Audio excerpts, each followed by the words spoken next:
Largement asymétrique et profondément atypique, ce château à l'architecture flamboyante évoque un décor de conte de fées. Nous sommes en Bourgogne, au château de Pries, dont l'histoire est liée à celle de deux familles. La famille de la Grange d'Arquien, qui a donné une reine à la Pologne au XVIIe siècle, et la famille du bourg de Bozas, installée à Pries depuis 1771. On lui doit les restaurations qui ont donné au château l'allure extravagante, propre au XIXe siècle. Antoine Emmanuel du bourg de Bozas a repris la gestion du domaine à l'âge de 22 ans. Pour compléter les revenus de l'activité agricole, il s'est efforcé de développer le tourisme en ouvrant des chambres d'hôtes. Il est soutenu depuis 6 ans par sa femme, Magdalena, une jeune Polonaise née à Bruxelles et rencontrée à Paris.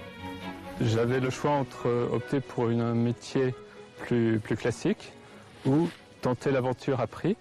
Et j'ai choisi cette voie-là parce que je sentais que même si ça ne marchait pas, dans quelques années, j'aurais regretté de ne pas faire ce choix. Je lui ai fait confiance. Mon mari est très serein, donc il n'a pas des idées comme ça fous. Je vois qu'il le fait sereinement. Il travaillait déjà sur le domaine depuis plusieurs années en fait de Paris.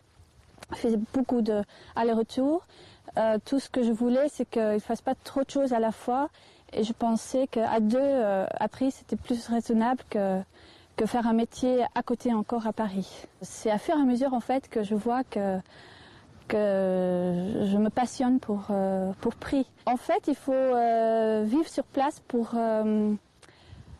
sentir l'ambiance. Effectivement, il y a des ondes positives à Pries et tout le monde nous le dit. Et je crois que c'est quelque chose qu'on n'arrive pas à expliquer au départ, mais une fois sur place, on se sent bien, effectivement. Nous, comme c'est aussi un outil de travail, de temps en temps, on doit partir pour revenir avec de l'énergie, pour continuer les travaux, tout ce qu'on fait. Mais effectivement, il y a quelque chose à Pries dans l'air qui nous fait du bien.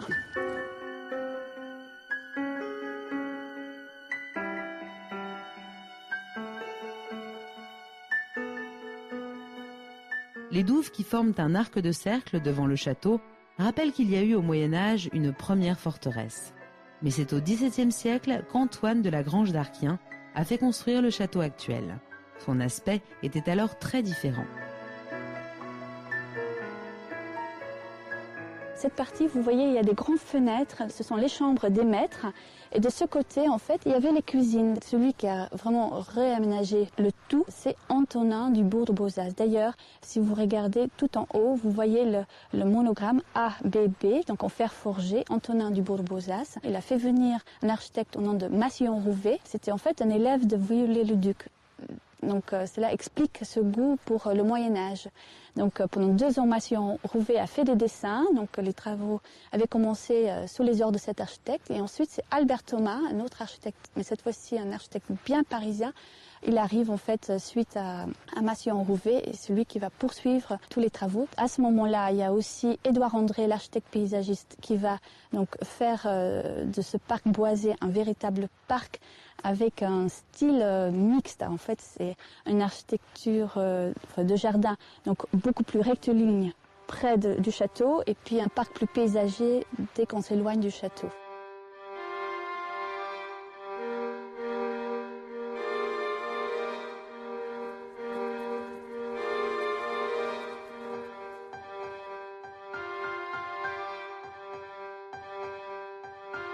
Nous nous trouvons maintenant dans le grand salon du château. En fait, c'est dans le pavillon neuf construit par Albert Thomas à la fin du 19e siècle. Donc c'est une partie rajoutée au bâtiment 17e. Donc on se trouve dans un cadre fin 19e avec une cheminée avec des colonnes en bois torsadées. Vous voyez des fleurs de lys partout.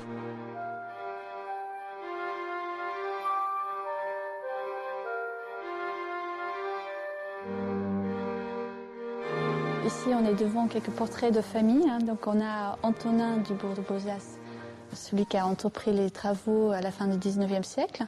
Puis, on voit son fils, Antoine, et son deuxième fils, donc son fils cadet, Robert du bourg de Bozas. Donc, normalement, Robert devait reprendre Pries. Mais il est parti en mission scientifique. C'était une mission qui s'appelait Mission scientifique du bourg de Bozas, de la mer Rouge à l'Atlantique à travers l'Afrique tropicale. mais il décède sur place en 1902. Donc c'est son frère Antoine qui va reprendre le château. Son fils, Emmanuel, était le grand-père du mari de Magdalena. C'est lui qui a fait vivre ce prix jusqu'à sa mort dans les années 90.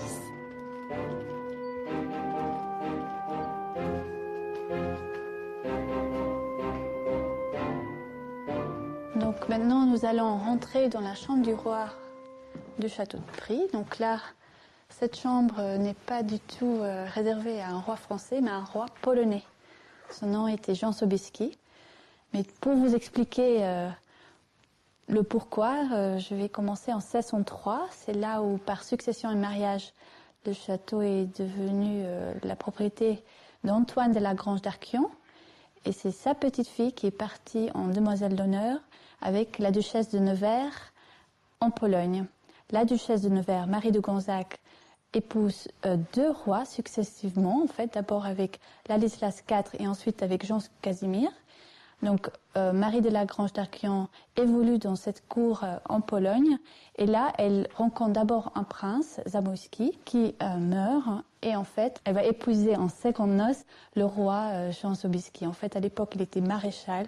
Et ensuite, il va être élu roi. C'est comme ça qu'elle va devenir la reine de Pologne. En Pologne, les rois sont élus. Et en fait, Marie de la Grange d'Arquion, étant reine, voulait s'approcher du roi Louis XIV. Mais Louis XIV l'a jamais accepté comme une cousine, parce qu'en France, on devient roi par droit divin. Jan Sobieski était pourtant un personnage très important, non seulement dans l'histoire de la Pologne, mais aussi dans celle de l'Europe. C'est lui en effet qui a arrêté la progression de l'Empire ottoman lors de la fameuse bataille de Vienne en 1683 et que l'on a surnommé par la suite le sauveur de la chrétienté.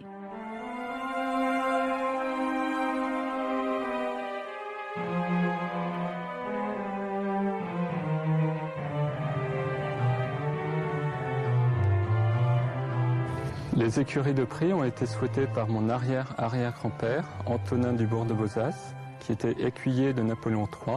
Il a vécu à la cour impériale jusqu'à la chute de l'Empire. Ce sont des écuries monumentales qui permettent d'abriter un équipage de chasse à courre.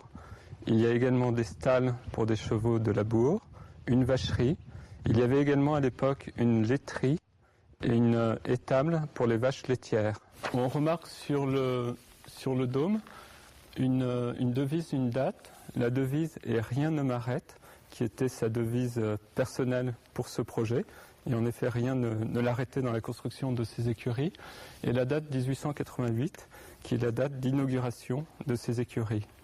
Sur ce fronton, ce qu'il y a notamment de remarquable, ce sont les sculptures de têtes de chevaux qui supportent les tailloirs des colonnes.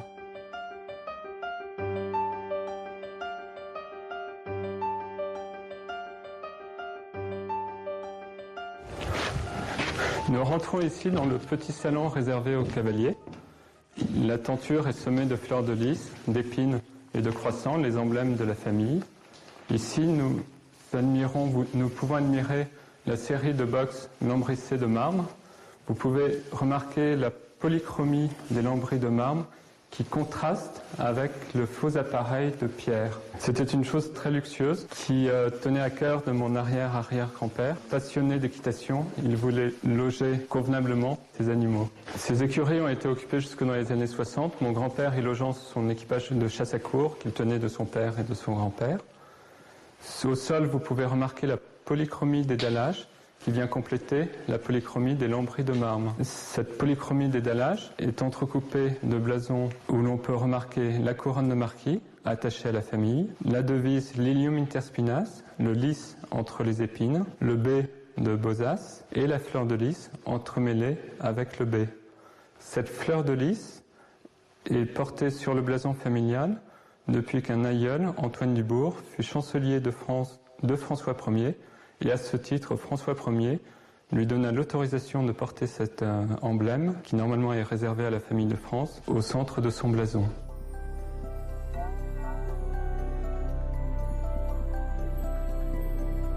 Chaque détail permet ainsi d'évoquer une partie de la longue histoire familiale liée au château. Une histoire qui explique l'attachement d'Antoine Emmanuel pour Pries, mais dont il refuse de se sentir prisonnier. Quand j'ai repris Pries, je l'ai vraiment ressenti comme un choix personnel. Je crois qu'il faut vraiment avoir envie de faire ce pari. Sinon, on peut tenir 1 an, 2 ans, 3 ans. Mais au bout de 3 ans, on repart à Paris ou on repart là où on était. Je crois qu'il faut vraiment que cela vienne de soi et en gardant toujours à l'esprit que si jamais un jour la propriété doit être vendue, ce n'est pas du tout un drame et qu'on se garde la liberté de le faire.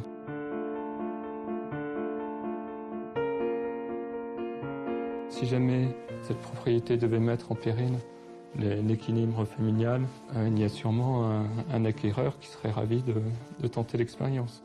Donc je le ressens vraiment comme ça.